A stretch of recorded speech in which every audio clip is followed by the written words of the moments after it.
Este es un estudio de caso de un magíster de políticas públicas que hice en la Universidad de Chile, y este es el estudio de caso que implicó, ¿no es cierto?, mi tesis. Gracias, muy amable.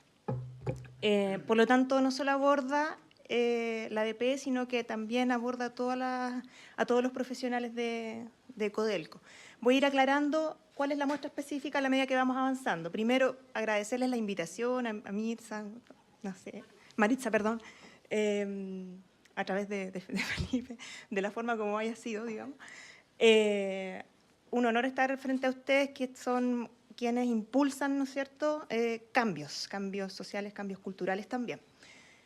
Así que un honor poder presentar este gran trocito de estudio, de tesis. Así que la presentación está enfocada no solamente en los números, no solo en los resultados, no solo en la brecha salarial que existe, ¿no es cierto?, sino también en el proceso que implica medir una brecha salarial. ¿En qué consiste medir la brecha y qué consideraciones debiesen tener ustedes como dirigentes al momento de sentarse a negociar? Por lo menos tener ciertos aspectos técnicos, ciertos aspectos coyunturales respecto al dominio que debiéramos tener para hablar de brecha salarial. Porque de principio les digo que es más que medir un número. Hay harto más que medir, obtener un número a nivel Codelco, sobre todo, o a nivel divisional. La cosa se abre a un espectro mucho más amplio. Así que comencemos, pues. La motivación.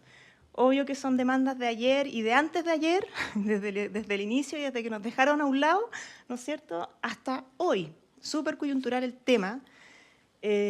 Mi tesis yo la comencé en el 2015, la terminé en el 2016.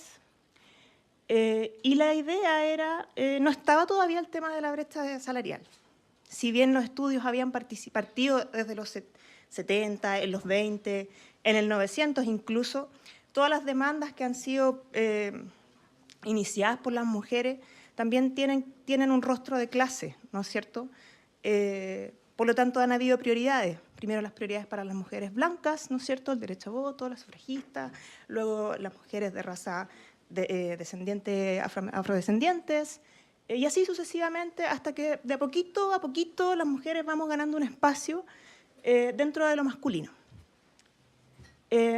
Así que les puse esta fotografía nomás para que vean que el tema no es solo de hoy.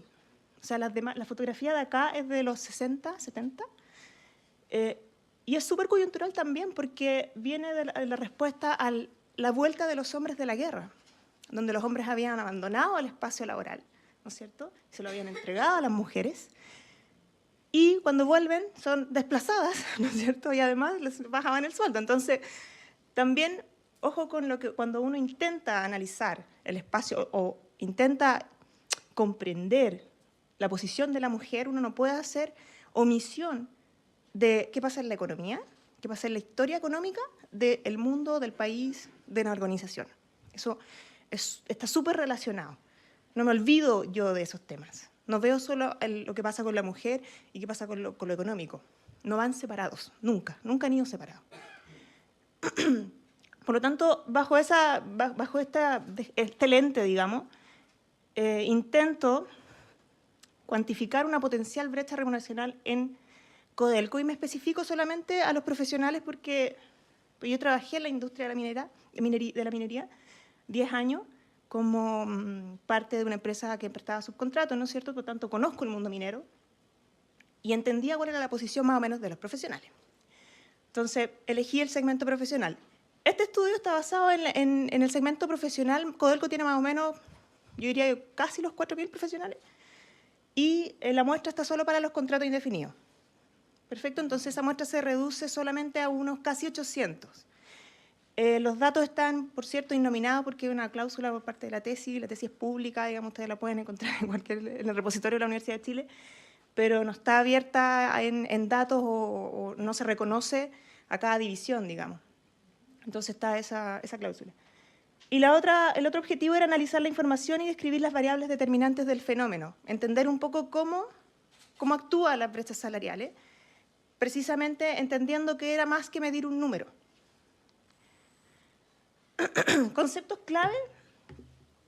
Primero, entender la desigualdad, yo creo que como un fenómeno multidimensional.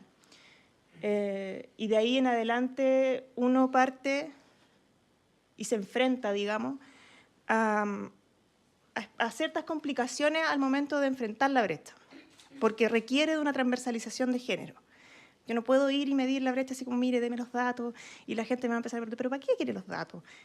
No, porque quiero medir las diferencias salariales. Entonces, ¿por qué quiere medir las diferencias salariales? Y uno tiene que entrar en un lenguaje que no está hoy día instalado. Por lo tanto, una de las posiciones que ustedes también tienen que tomar es que tienen que instalar perspectiva de género también en los sindicatos. Ustedes movilizan.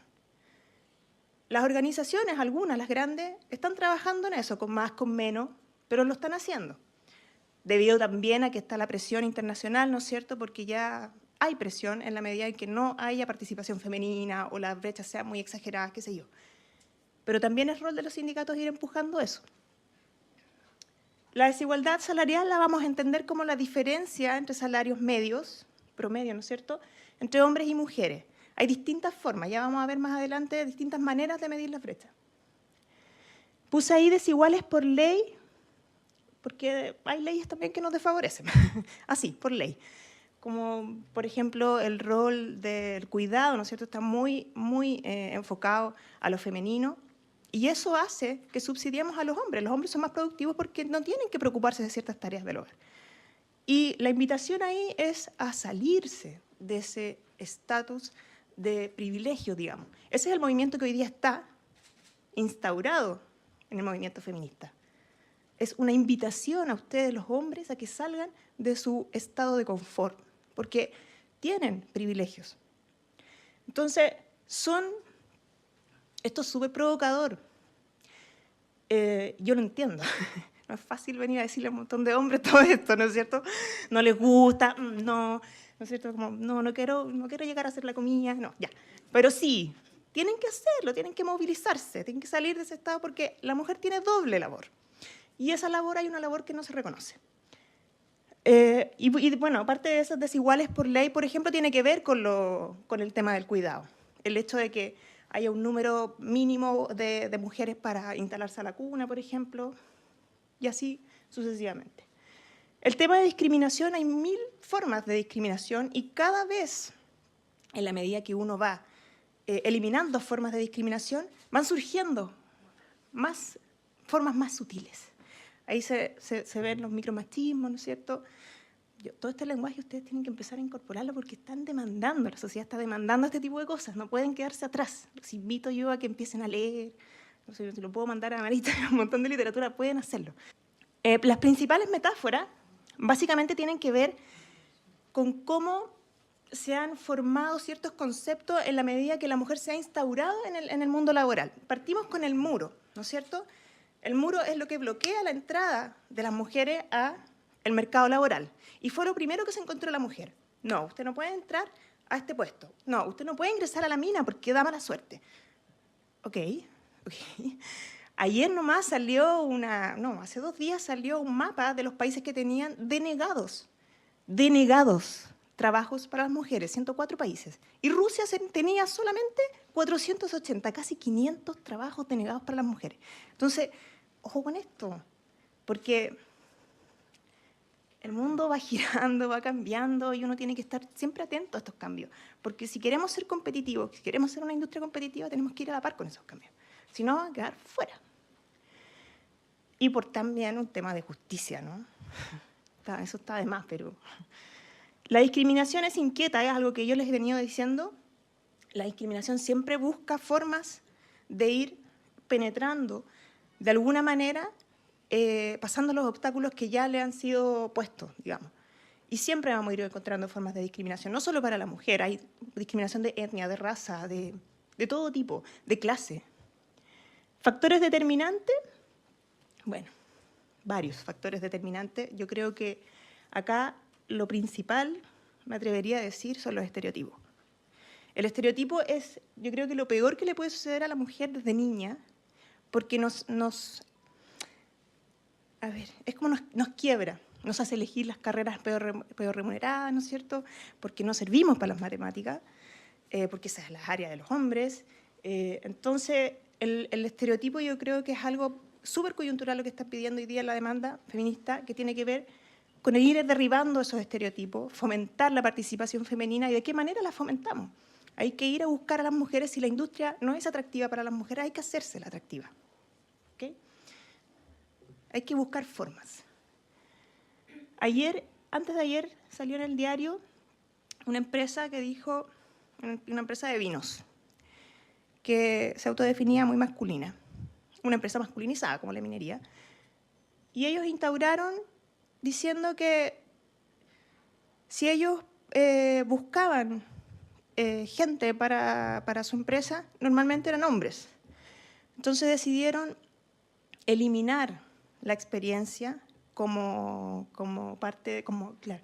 exigencia para ingresar a la industria. Yo creo que cosas así hay que empezar a plantearse también en la industria minera, que es súper exigente en términos de experiencia. Uno ve avisos en el diario y mínimo te piden 5 años, y es como uno recién saliendo de la universidad, así como, chuta, y todos mis compañeros, ¿cómo entraron a la minería? Me preguntaba yo, ¿cómo ingresaron? Si somos lo mismo, así, y ellos ya están. Yo aquí. ¿Cómo lo hicieron? No sé, pues. Les dieron la oportunidad. A los hombres les dan la oportunidad. ¿Qué pasa con las mujeres que no nos dan la oportunidad? Si también podemos. A ver, puse ahí ejemplos de brechas, así 10%. El signo negativo quiere decir que son negativas para las mujeres, ¿no? Solo eso. Que la brecha de la OIT, que mide diferencias salariales utilizando medias, y la OCDE creo que utiliza medianas. La pregunta es si son significativas o no. Y ahí vamos a entrar un poquito más en el detalle hacia adelante de las distinciones que tenemos que tener en consideración cuando vemos brechas salariales. Cuando nos muestran en el diario 30% de diferencia salarial, ¡wow, qué brutal! ¿No es cierto? 30%.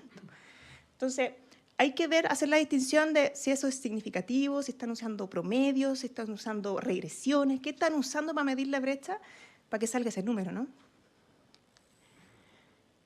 Dentro de los estudios, esto es como básicamente se me olvidó el lenguaje técnico, pero es como el marco teórico, ¿no? Cuando uno busca la bibliografía. Otros estudios que se han realizado a nivel nacional, digamos, en términos de brechas salariales, hay hartos estudios. Este tema no es para nada nuevo y las metodologías son súper archirreconocidas.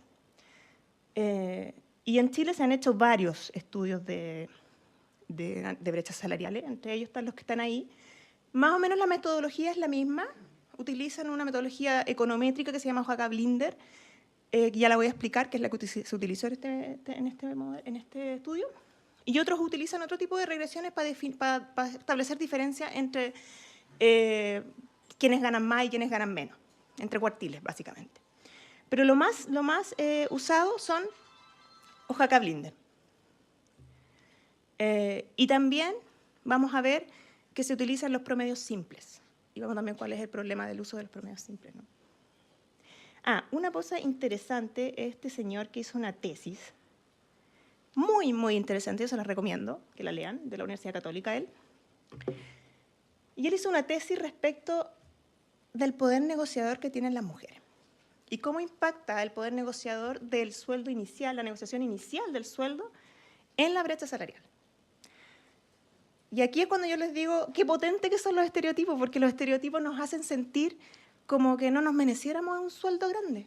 Entonces, cuando vamos a negociar nuestro primer salario, siempre pedimos, mire, lo que usted quiera, lo que usted crea conveniente. En cambio, el hombre siempre va y pide, no, yo me merezco unos 5 millones por lo menos. Si yo no trabajo por menos. Y eso es estereotipo brutal, así, puro. Es una gran demostración. Y esto lo cuantifica. Y él llega a la conclusión, no me acuerdo exactamente del número, pero era más o menos cercano a un 20%, o sea, 20% de la brecha salarial estaba definida en base a la negociación inicial de las mujeres. Negociamos mal, inicialmente. Cuando vamos a pedir nuestro primer salario, negociamos mal. Y eso es súper potente porque nos marca de ahí en adelante la brecha. De ahí en adelante tenemos que pelearla, demostrar, para ganar, para intentar equiparar, siempre. Entonces partimos bajo. Ahora, no vayan a decir ustedes, pero es culpa de la mujer, porque no, es culpa del estereotipo. Que se entienda la relación, que este es un problema cultural. Por eso cuando escuchan en la tele que esto es un problema cultural, a eso se refiere. De pequeños nos han dicho que nosotras no servimos para ciertas áreas. De pequeñas. Imagínense a sus hijos, nietos, diciéndole, no, hijo, que usted no sirve para esto. No, no. ¿Cómo no te va a quedar marcado eso? Es súper fuerte, es súper potente. Y por eso es que es tan disruptivo el debate de hoy. Un poco la metodología, ¿no? No los quiero latear con esto, pero es súper necesario que lo entiendan. Ya. Los antecedentes del proceso, básicamente, consolidación de la base de datos, 800, más o menos, 800 profesionales de contrato indefinido. Se consolidó como base de datos, esto en realidad lo que yo pude acceder a, no es que yo haya elegido, no, esto es como lo que me dieron para hacer la tesis, ¿ya? Pero igual súper bien, porque es un ejercicio súper potente. 800, más o menos 800 personas, con cargos, con algunas variables sociales, digamos, número de, edad, entre ellos edad, la experiencia, digamos, la antigüedad en la organización. Yo los conozco a todos ustedes por datos. No los sé buenos nombres, pero yo los conozco a todos ustedes por datos. Se ocupó para medir la brecha salarial el salario base, que también vamos a discutir si es que eso no o no pertinente, cómo usarlo. Este estudio es súper bueno para decir, mire, esto sí, esto no. Ha servido como de... Esa es la gracia del ejercicio. En el estudio se utilizó el salario base con valores mensuales anualizados, digamos, anualizados, mensualizados, y es la data del 2015.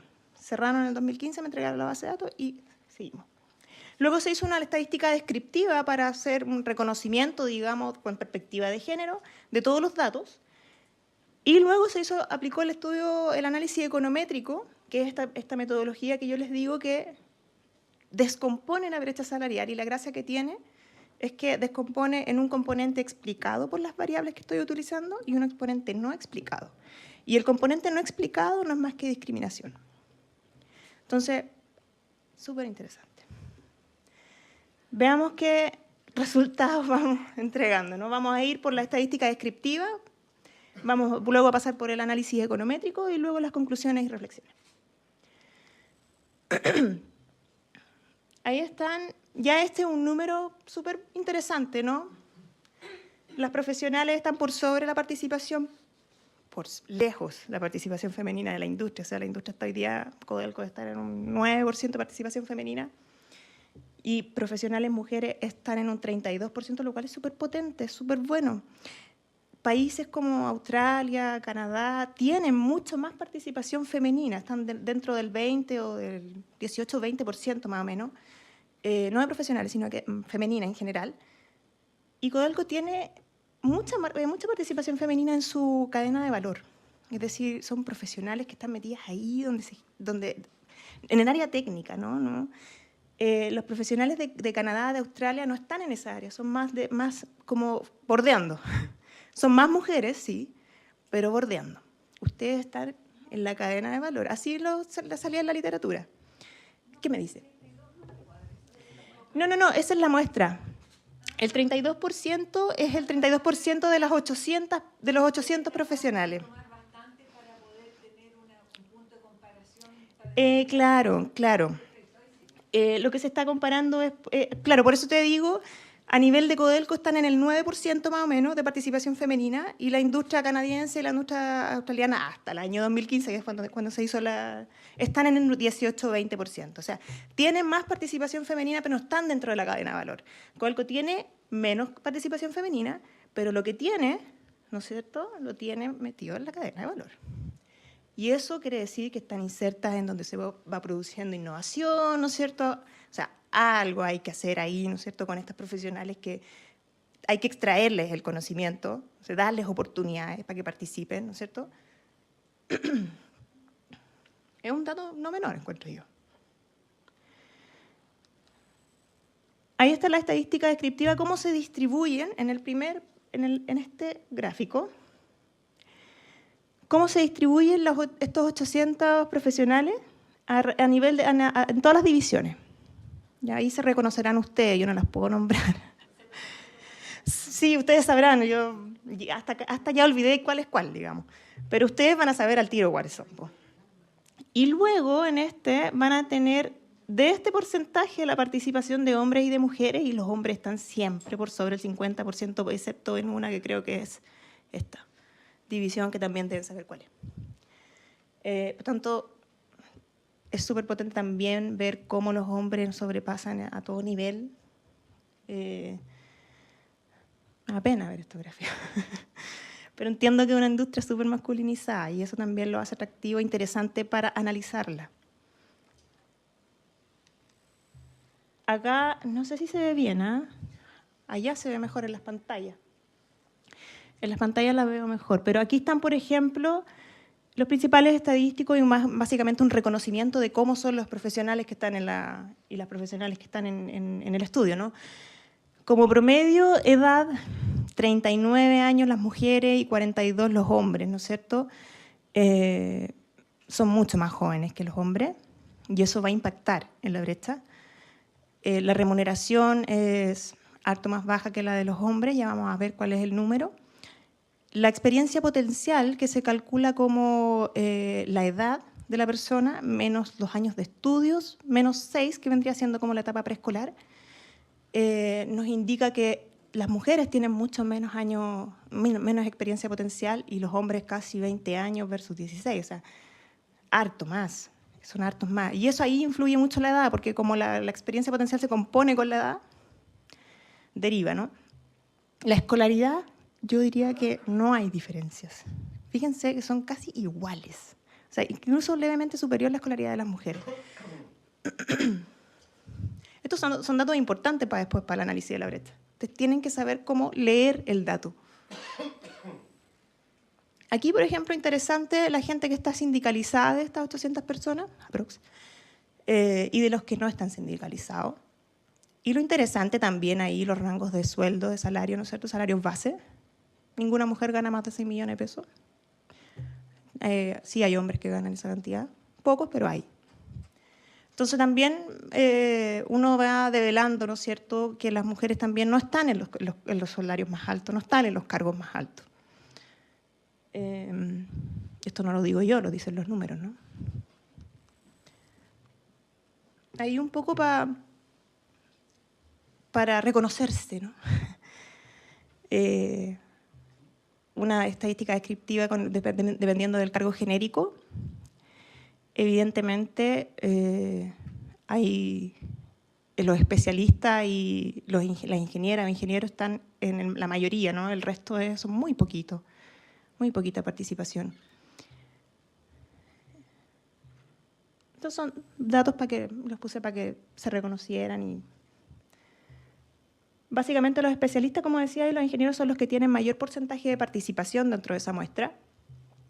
El 84% está con una educación universitaria. Y eso que son profesionales. Estos son datos que a mí me llamaron la atención, pero me entiendo que también es una industria bien vieja, como de antaño, ¿no? Así como 200, no sé, Codelco tiene 100 años, ¿cuánto tiene Codelco? ¿102?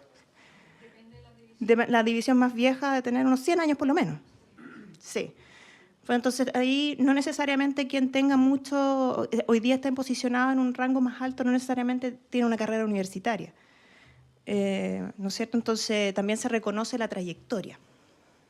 Ahora, hay veces en que la trayectoria solo se reconoce para los hombres y no para las mujeres también. El 45,5% proviene de instituciones públicas. También es un dato interesante. Más de la mitad de los profesionales vienen de instituciones privadas. Y el 91% está titulado y el resto no.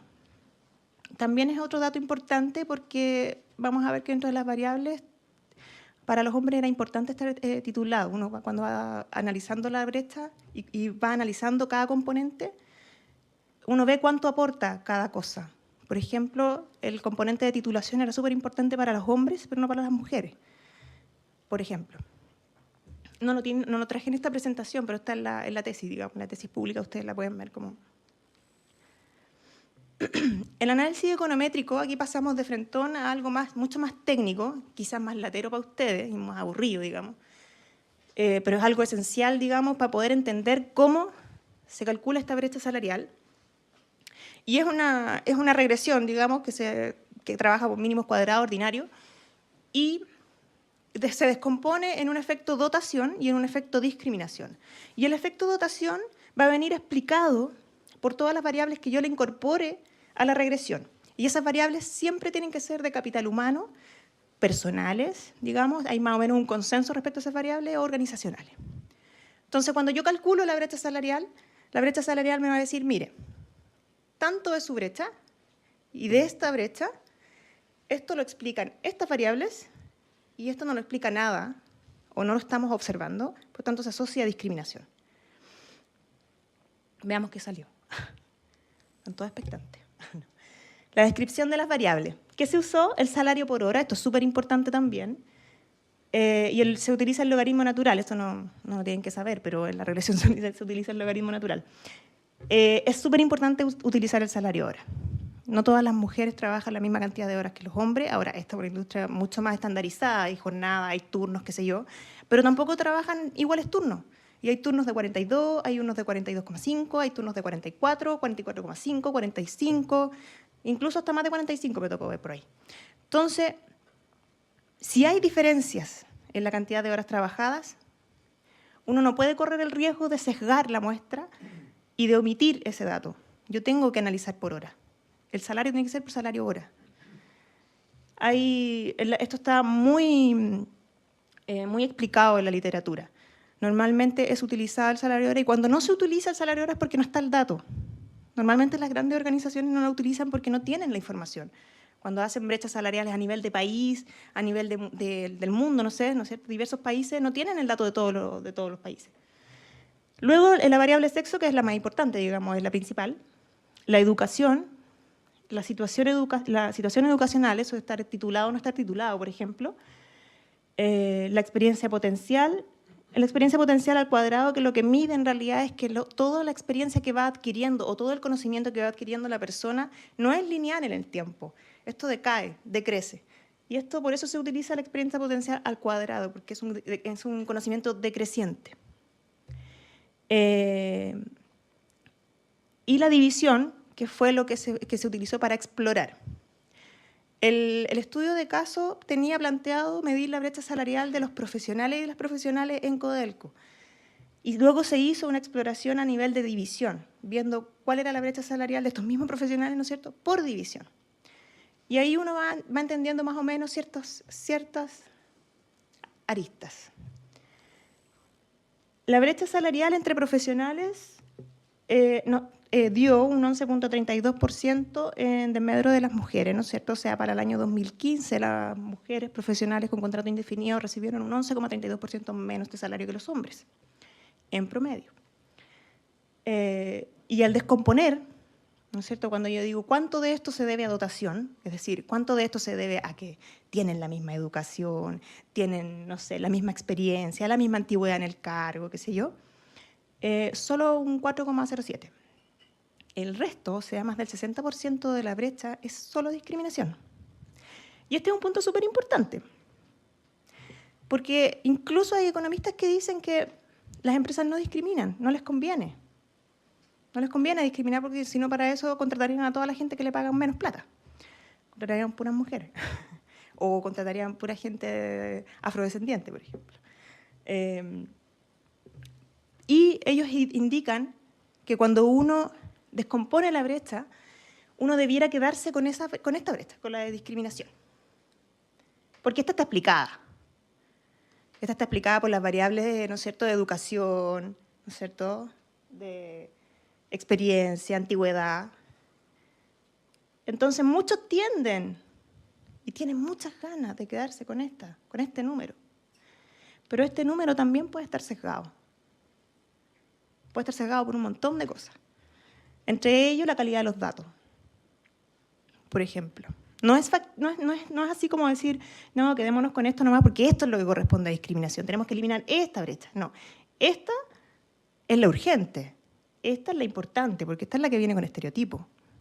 Aquí viene la mujer que decidió mala carrera, ¿no es cierto? Porque le dijeron que era mala para eso. Esto es política pública, pero de frentón.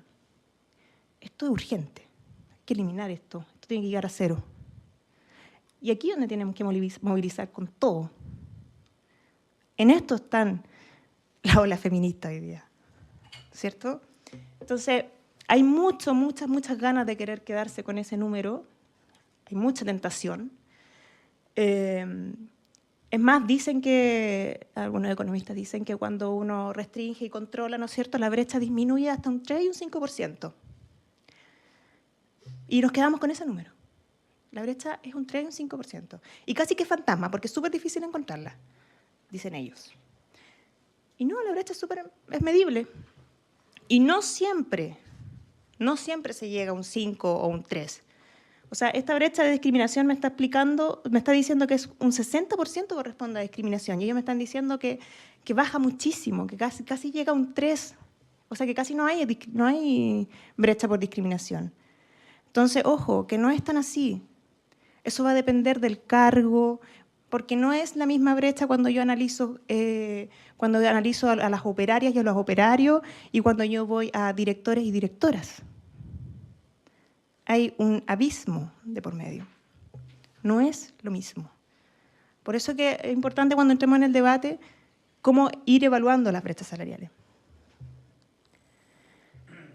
Aquí está la brecha por división. Esto es una exploración, ¿no es cierto? No sé si se reconocen, no sé si se van a reconocer, ¿no es cierto? Ahí por la participación, ¿no es cierto? Bueno, no, tenemos promedios. Sí, estos son los salarios promedios de hombres y mujeres y la brecha salarial por acá, marcando. Entonces, fíjense cómo cambia este 11% que teníamos inicial, que era agregado, ¿no es cierto? Todas las profesionales de Codelco tenían un 11% de diferencia y cuando yo entro a las divisiones resulta que hay muchas divisiones que tienen incluso brechas positivas para las mujeres. Oye, mire, la estamos pagando un 12% más, qué tranquilidad, no tenemos que hacer nada. Está súper bien. Mira esta tiene trabajo. Mira esta. Y esto, cuando uno analiza este tipo de cosas, tampoco uno tiene que quedarse con el número agregado. Esto es súper importante también. Sobre todo ustedes que les van a mostrar, ¿no es cierto?, estudios probablemente, cómo leemos esa información. Es súper importante. Ya vemos que existe una distinción cuando yo tengo una agregada versus cuando yo empiezo a explorar. Voy a abrir esto. No solamente, a lo mejor incluso la por división me queda grande, incluso la de por división está sesgada. ¿Qué pasa aquí? Que me está dando un 12,36%, tengo menos participación femenina. ¿Dónde están esas mujeres? ¿Dónde están esas mujeres?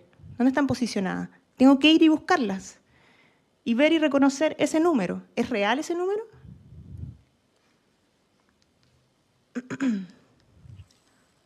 Ahí está en número, digamos, en gráfico, por si no les gustan los. Es lo mismo en realidad. A ver, del análisis econométrico, voy a leer allá porque no veo nada acá. Estos son básicamente datos duros. Sí, acá se ve mejor, gracias. Voy a mover un poco la banderita de la OIT. Los retornos por año adicional de experiencia potencial y educación son mayores para las mujeres que para los hombres. Miren qué interesante. Cuando uno hace los análisis y ve las ecuaciones salariales de hombres y mujeres, los hombres tienen un perfil salarial mayor. Está por sobre la mujer. Y las mujeres tienen un corte más bajo. Sin embargo, perciben mayor salario por cada año de experiencia adicional, por cada año de educación, pero no logran nunca equiparar el salario del hombre, el salario promedio. No alcanzan. Es súper raro los efectos que se generan. Prácticamente no hay diferencias en los años de escolaridad. Ya lo vimos, ¿no es cierto?, en los promedios.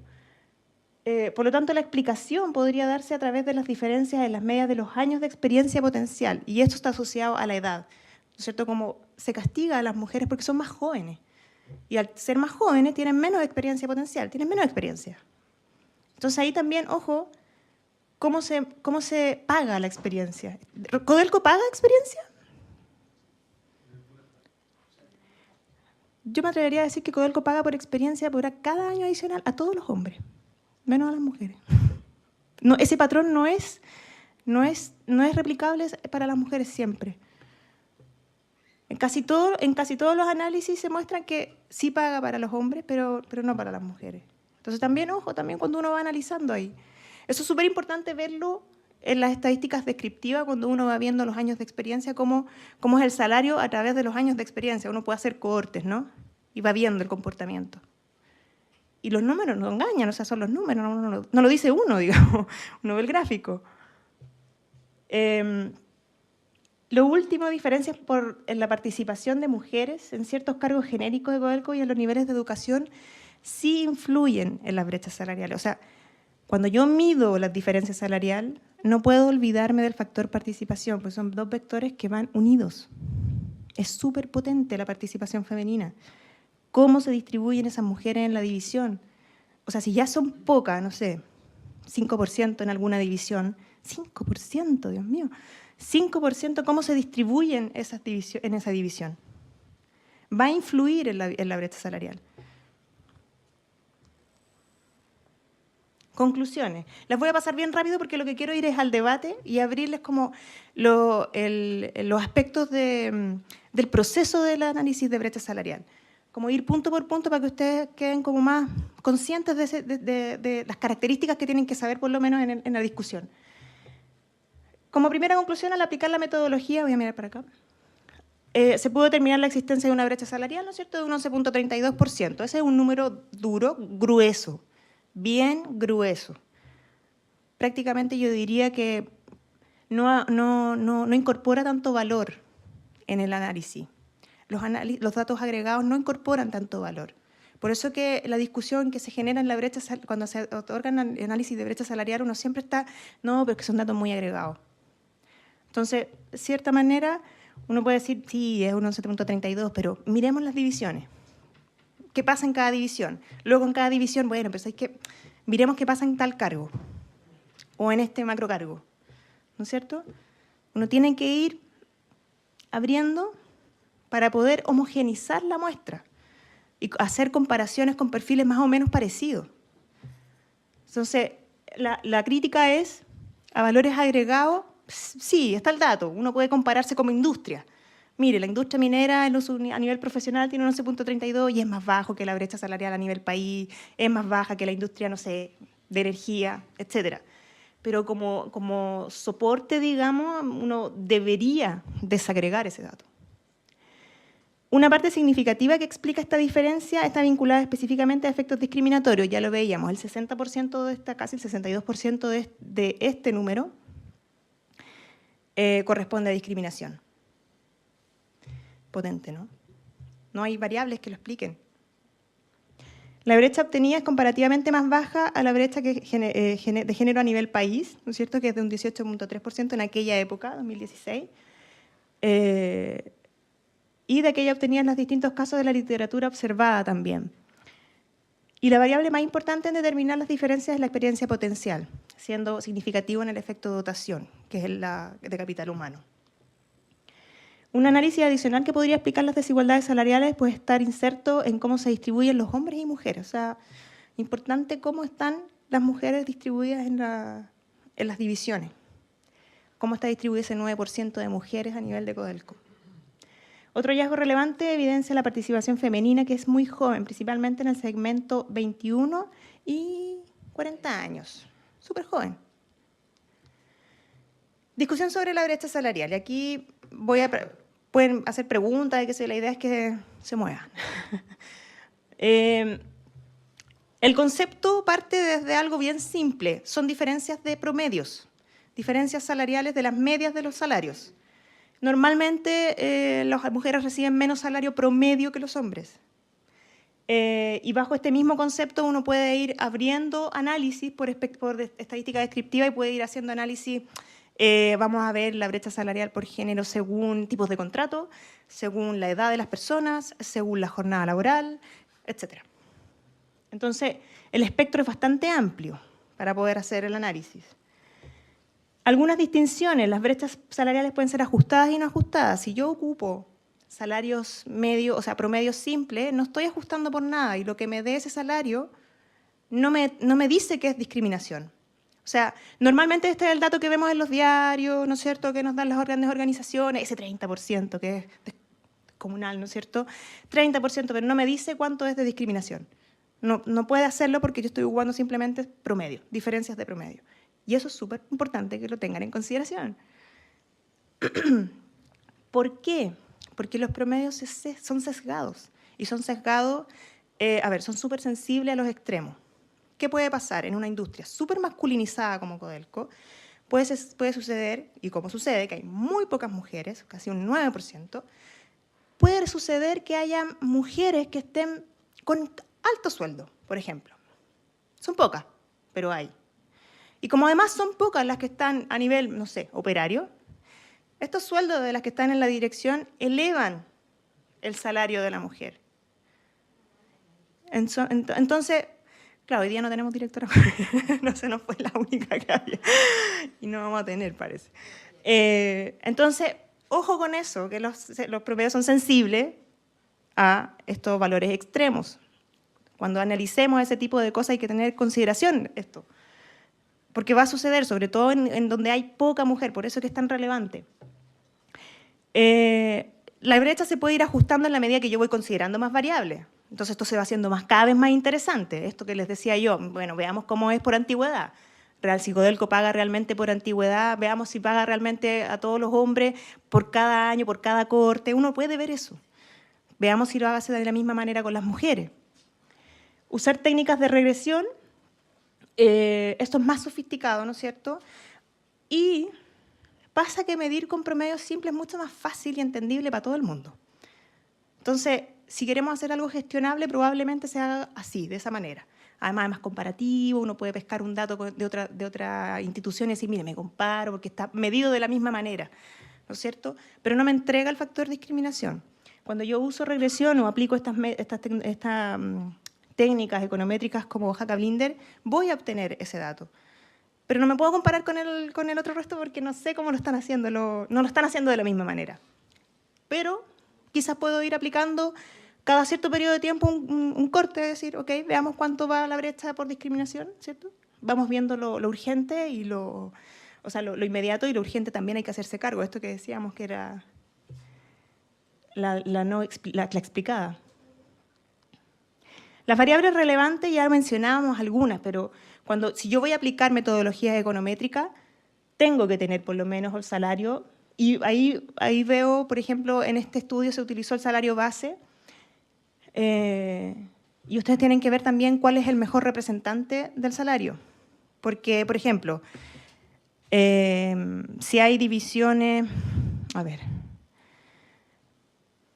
si hay pagos por bonos, por ejemplo, por terreno, no sé, pensando en las que tienen, no sé, Casa Central o la BP que paga por irse a terreno. Si yo voy a calcular la brecha a nivel de división, tengo que considerar estos factores. ¿Cómo voy a considerar cuando voy a medir y comparar a estas dos ingenieros? Por ejemplo, un ingeniero y un ingeniero, pero uno se me va a terreno. No es comparable porque ese pago ya se está dando por un factor que es externo al género, ¿no es cierto? Es el terreno el que está pagando. Pero otra pregunta podría ser, ¿por qué siempre mando al hombre a terreno? ¿Por qué no va la mujer a terreno? ¿Qué pasa que no va la mujer? Y ahí es donde uno empieza a descubrir otros datos que son también relevantes. Número de hijos, personas a cargo, ¿por qué no está disponible? Y si conversamos de otra manera, a lo mejor quizás estuviera disponible. Entonces, esos son mecanismos también para hacer más atractiva la posición de las mujeres en donde no está. Las variables son más o menos consensuadas a niveles de estudio, son variables de capital humano, ya decíamos, la educación, la experiencia, la antigüedad en el cargo, variables personales, no sé, la edad. si está casado o no, si es viudo, si tiene personas a cargo, número de hijos. Son también variables que son súper potentes a la hora de medir. Tipo de familia. Variables organizacionales también, tipos de empresas, tipos de industria, no sé, tipo de contrato, qué sé yo, división, ¿no es cierto? No es lo mismo calcular la brecha de casa matriz que en Chuquicamata o en Teniente o en Andina. No tienen la misma participación femenina, no tienen la misma ubicación geográfica. Entonces, ojo, son todos componentes súper potentes también. La importancia de la calidad de los datos y su granularidad. A ver, si hay profundidad de datos, hay profundidad de análisis. Y esto tiene que ver con los niveles agregados y desagregados. Y esta discusión es súper, puede ser incluso hasta muy técnica, elevada a nivel como de economistas, que la brecha no mide nada, o que sí mide. Si yo tengo una brecha bien desagregada, ¿no es cierto?, donde estoy comparando cargos similares, esa brecha sí me puede decir muchas cosas. Como les decía anteriormente, la brecha agregada normalmente no aporta mucho valor, más que el de compararme con otras industrias, porque está muy sesgada por valores extremos. Entonces, lo que uno tiene que ir haciendo es ir desagregando para llegar a comparar mismos cargos, mismos perfiles, pero ojo, si lo voy a hacer con una técnica econométrica, necesito un mínimo de datos. Entonces, también no es llegar y aplicar. Si no tengo los datos, bueno, si no, voy a aplicar entonces simples promedios. Y me voy a tener que quedar con la duda de qué corresponde a discriminación y qué no. Pero necesito calidad de datos. Y en eso también ustedes pueden tener alguna participación, exigir también mejorar la calidad de los datos, que toda la organización tenga la educación, por ejemplo. O sea, sería inaceptable que una división no tuviera la educación de sus trabajadores y trabajadoras, es mínimo. Tienen que tener ese tipo de información. El efecto participación, ya veíamos que no es inocuo a la posición de la mujer. Y está súper archicomprobado que hay muy pocas mujeres en posición de liderazgo, no se les dan las oportunidades, por todas estas metáforas que les comentaba anteriormente, ¿no? Entonces pasa que cuando yo analizo la brecha salarial no puedo desconocer este factor. No puedo omitirlo. Si yo voy a medir brecha, tengo que medir participación. Pero tengo que saber dónde están las mujeres. Y por último, en la discusión, digamos, la multidimensionalidad del problema, yo creo que si pretenden abordar la brecha de género, no pueden dejar de lado la transversalización de género. Yo no puedo ir y hablar de brecha si yo no he transversalizado el género en la organización. Y esta es una invitación también a ustedes, los sindicatos, que tienen que transversalizar género a nivel de sindicatos. No pueden quedarse atrás en esa discusión. Tienen que empezar a inquietarse, a moverse, a preguntar cómo lo hacemos, qué tenemos que hacer, qué medidas tomamos. Esto es súper potente porque estamos con las principales universidades tomadas por esta discusión. Entonces, no hay peor ciego que el que no quiere ver, es un tema súper potente y no está para irse, está para quedarse y avanzar y avanzar y avanzar. Vienen nuestras hijas, ¿no es cierto?, que vienen mucho más empoderadas que nosotros, con todo el conocimiento de género que nosotros no tuvimos. Qué pena uno a los 30 años venir a enterarse del feminismo. Ellas nacen con el feminismo. Reflexiones.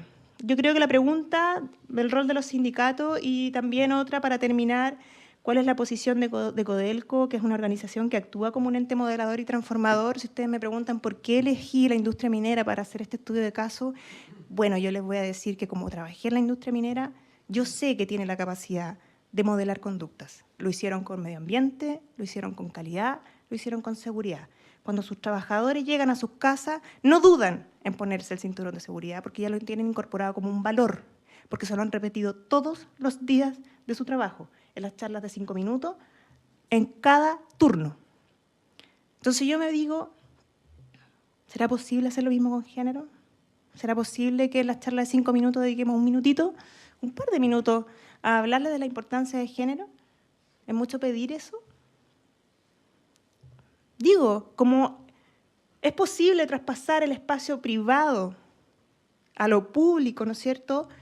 Perdón, lo público a lo privado, que las personas se llevan a su casa esto que han adquirido. Incluso hasta se compran extintor para tener en la cocina, porque ya la seguridad es un valor para ellos. Lo que yo aspiro es que la perspectiva de género también sea un valor para ellos y para ellas. Entonces, si esa es una capacidad que tiene esta industria, no solo Codelco, sino que la industria privada también, y si las internacionales van a empezar a presionar para que así sea, porque ya lo están haciendo, yo creo que hay que tomar ciertas medidas. Y en ese sentido, el rol de los sindicatos, que ha sido un componente fundamental en el avance de la igualdad de derechos, tiene un rol. Tiene un rol súper importante. Y lo otro también, capacidad de generar información de calidad. No hay información. De hecho, cuando yo hice la tesis y me metí a la página de los sindicatos, ningún sindicato tenía datos en sus páginas. Nada, cero. Cero. Nunca pude saber cuántas mujeres habían, cuántas mujeres participaban. Cero. Cero información. No había nada para explorar. Y dije, wow, qué potente. Súper importante esto de visibilizarse. Hoy día hay muchas más mujeres, me imagino, aquí lo decía el señor antes de dejarme aquí, el señor, no sé su nombre, ¿cómo se llama? ¿Cómo, perdón? Pablo. Pablo dijo antes, hay un antes y un después en esta fotografía, ¿no? Ok, bueno, entonces ya estamos, es época. A moverse, los invito. Eso sería, señores y señoras. Gracias. No sé si tienen alguna consulta.